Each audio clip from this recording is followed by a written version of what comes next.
namoonni akka jiraan itti caqasan nu cafaqee achirraa namoonni qabanii wal fuudhan. Maaliif akka nu godha namoota biraatiifis fakkeenya akka taanuuf akka nu godha fakkeenya namaa nu godhe. Amma achi keessatti manni qallashaa tokko mana kana keessa nama kumaatamaan jiru tocha keessa jira namni akkanatti cinaachaan akkana ciise yoo dingatati wayin tolfadhattee akkana hojjette bootaan cufamte walitti namni akkanatti ilaala rattabama uleentumaa rattabama. Siigalee halkayyuu xiqqoo haadha chi bakka waan biraati jira. Achi keessatti oowwaa qaama dhiqachuun hin jirtu. Gujjetti gijjeta qofa ganama subii gisee aduun bahuu dhiyaatte subii san kaateeti ficaan guutuu akkatti san si baasanii san booda boruusaa akkasiiti al ficaan hin jiru. Ficaan keetis maarree keetis achuma fi qabda. Gabbuun hin jiru sagalee khaasii dubbachuun hin jiru xaxxax rach achi keessatti gabbaata sirkii dawwalachuuf gabbaata gaddawwalatee maallaqa na argaa jechuudha. Amma ijoollee wajjin waliin dhufne ijoollee biyyatiyyaa hiriyoota kiyya warra duraan na dura biyyaa baan achi walitti agarra ijoollee Oromoo ni jirti ijoollee Oromoo sun wajjin bakka walitti dhufnee hawaa wajjinaa soofnaa dipireeshina kana yaada kana wal babbaana wal kokkofachiisna waan adda addaa qissa adda addaa seenaa adda addaa waan adda addaa walitti himna ture ijoollee isa wajjin wallaahi hundumti keessan bakka jirtanii nagee rabbi isinitti haa godhu warra du'ellee rabbi rahmata isinii haa godhu. Amma guyyaa muraasaan booda dawwalachuun akkaan qabu dirqama natti himan. Bakka amma ijoollee biyyatiyyaa warraan jiru san keessaa namni mana kana keessaa jalqaba boofeessee jedhaniiti na eegaa turan. Anaatu jalqaba baha jedhanii ana na eegaa turan. Xiqqoo anaatu faamilii warra haa qabu isaan hunda bajaajii na eegaa turan. Yeroo kanatti ani amma warra kiyya haga kan dubbiseen beeku ani silkiidhaan badeen biyyaa bee haga kanatti na barbaadu jira nan badiin jira namni na quba qabu hin jiru bakkaan hin jiru namni na beeku hin jiru itti dawwalee abbaa keenyatti silkii fudhadhe. Heeloo abbaa. Abo, eessa jirta? Suudaan jira. Maal godhuuf Suudaanii maal goota?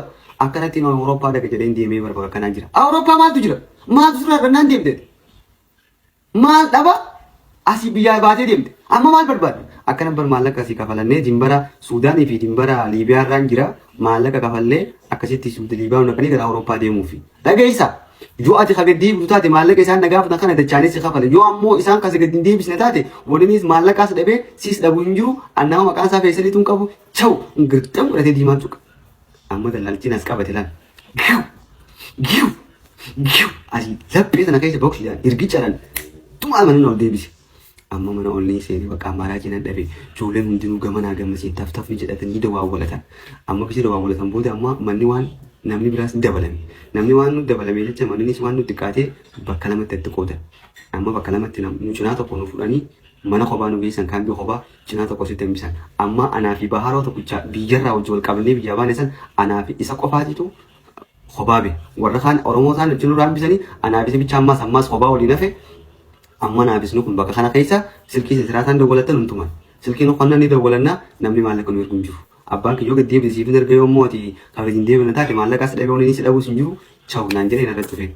Maaliif ati nuti barnoota si barsiisu jirra ati bakka guddaa si eegu jirra bakka gaarii geessannee si eegu jirra malee waan akkana kana keessa lallaaqqattannee si naamne. Kanaafuu nuti bakka nama keessa jamu qabnu jedhanii isaan hundinuu nama uffatanii jiran obboleessi kiyyaas hundi isaanitu nama uffatan akka malee nama uffatan. Amma gisee kana waliin an qabu hin jiru baharoo tokko makiyyaa inni eenyu dawwalata obboleessi tokko qaba obboleessitti dawwalata obboleessi networkii isaatu hin dhageessisu. Gagisee baay'ee anaa fi baaroon achi keessa ammoo osoo turree waggaa tokko achi keessa ture. Waggaa tokko turree ijoolleen warri maallaqa kafalatee haareetti dhuftee maallaqa kafalatee hundi nu biraa hafan. Anaa fi baaroo qofaa achitti hafe hundi nu biraa yaa'anii dhufan.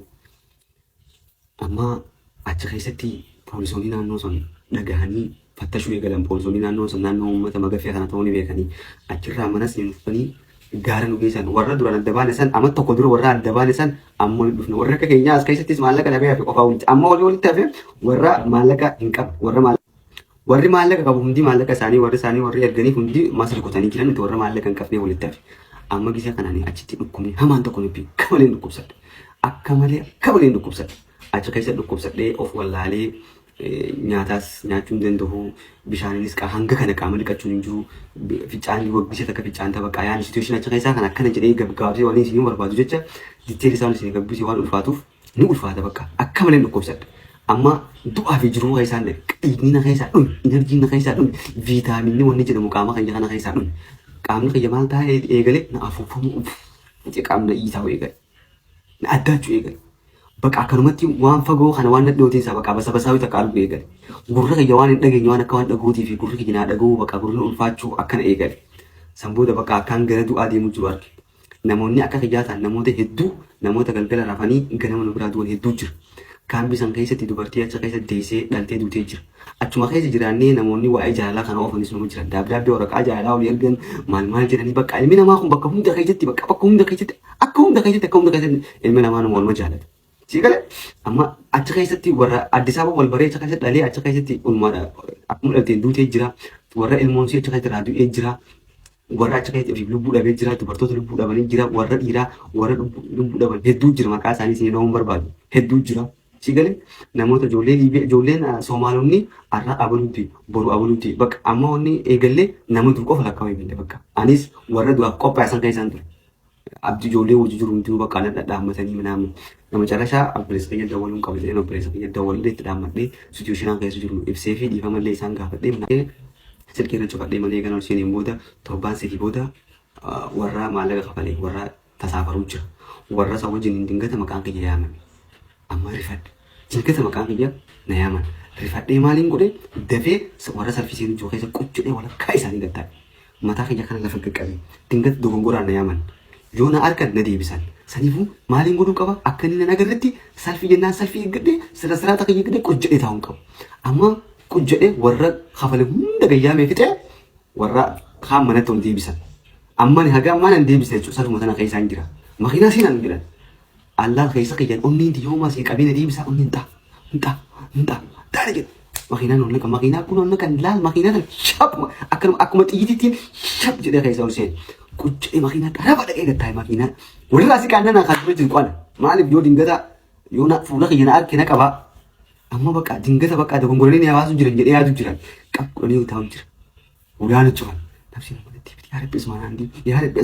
yaa rabbi ismaanoo finja.